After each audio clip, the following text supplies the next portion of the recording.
तुमचा विश्वास, आमची बातमी। लग्नाच्या वऱ्हाडींवर काळानं घाला घातल्यानं क्षणार्धातच आनंदाचं वातावरण दुःखात रूपांतर झालंय। साक्री तालुक्यातील तामसवाडी येथे लग्न सोहळा आटोपून धुळ्याकडे परतणाऱ्या भरधाव क्रुझर वाहन डिवायडरला धडकून उलटल्यामुळे मोठा अपघात झालाय। या भीषण अपघातामध्ये 3 वर्षाच्या चिमुकलीसह 40 वर्ष महिलेचा मृत्यू झालाय, तर इतर 12 प्रवाशांवर रुग्णालयामध्ये उपचार सुरू असल्याची माहिती समोर आली आहे। यावेळी रुग्णालयामध्ये नातेवाईकांसह गावकऱ्यांनी मोठ्या प्रमाणात गर्दी केलेली होती। धुळे तालुक्यातील शिरढाणे येथील मुलीचा साक्री तालुक्यातील तामसवाडी येथे दुपारच्या सुमारास विवाह सोहळा संपन्न झालाय। विवाह सोहळा आटोपून नवरीचे वऱ्हाड धुळ्याकडे परतत असताना अक्कलपाडा गावाजवळ भरधाव क्रुझर वाहन डिवायडरला अडकून उलटल्यानं मोठा अपघात झालाय।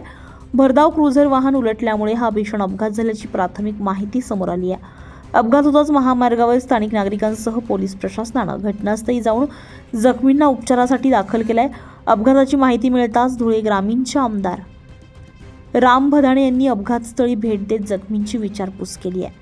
या भीषण अपघातामध्ये 40 वर्षाच्या भटाबाई साहेबराव पाटील आणि 3 वर्षाच्या काव्या स्वप्नील पाटील यांचा मृत्यू झालाय, तर क्रुझर चालक पंकज पाटील, कोमल अविनाश पाटील, भुवनेश्वरी गुलाब पाटील, इंदुबाई पांडुरंग पाटील, पमाबाई पाटील यांच्यासह इतरांवर भाऊसाहेब हिरे वैद्यकीय महाविद्यालयासह खासगी रुग्णालयात उपचार सुरू आहे। या जखमींमध्ये काहींची प्रकृती चिंताजनक असल्याची माहिती देखील समोर आली आहे।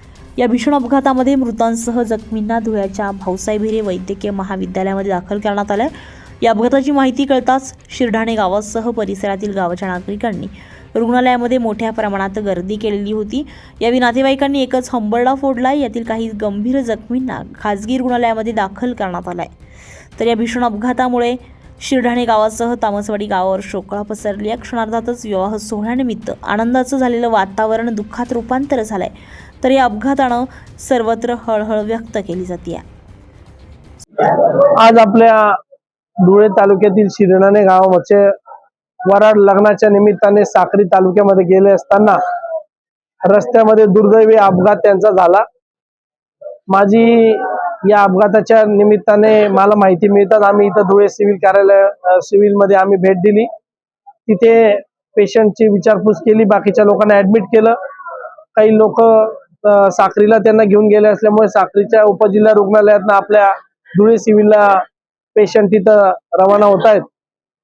सुनील निकम, आपलं शासन, धुळे। आपलं शासन, तुमचा विश्वास, आमची बातमी।